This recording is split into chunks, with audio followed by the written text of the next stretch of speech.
ખોડિયારનગર સ્થિત જ્વેલર્સની દુકાનમાં સોનાની ઢાળકીની ચોરી કરનાર ઈસમને ક્રાઇમ બ્રાન્ચે ઝડપી પાડી કાયદેસરની કાર્યવાહી હાથ ધરી હતી। ખોડિયારનગર ખાતેની જ્વેલર્સની દુકાનમાં ગ્રાહક તરીકે આવી દુકાનદારની નજર ચૂકવીને સોનાની ઢાળકીની ચોરી કરી લઈ જવાના ગુનામાં સંડોવાયેલ ઈરાની ગેંગના આરોપીને ક્રાઇમ બ્રાન્ચ દ્વારા ઝડપી લેવામાં આવ્યો હતો।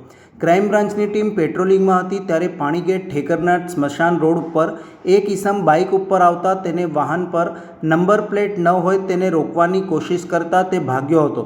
તે શંકાસ્પદ જણાતા તેને મોટરસાઇકલ સાથે કોર્ડન કરી રોકી તપાસ કરતા તે બાદશાહ અલી અસગર અલી સૈયદ ઉંમર વર્ષ 62 રહે દેવજીરી કોલોની વોર્ડ નંબર 4 સેંધવા જિલ્લો બળવાની મધ્યપ્રદેશનો હોય અને અંગ ઝડતી દરમિયાન તેની પાસેથી રોકડા રૂપિયા 15,000 અને મોબાઈલ ફોન મળી આવ્યો હતો। તેની પૂછપરછ દરમિયાન તેને સાગરીતો સાથે મળી ખોડિયારનગર ખાતેની જ્વેલર્સની દુકાને ગ્રાહક તરીકે જઈ દુકાનદારને વાતોમાં પરોવી દુકાનદારની નજર ચૂકવી દુકાનના ડ્રોવરમાંથી સોનાની 3 ઢાળકીની ચોરી કરેલાની કબૂલાત કરી હતી। સમગ્ર મામલે પોલીસ દ્વારા કાયદેસરની કાર્યવાહી હાથ ધરી હતી।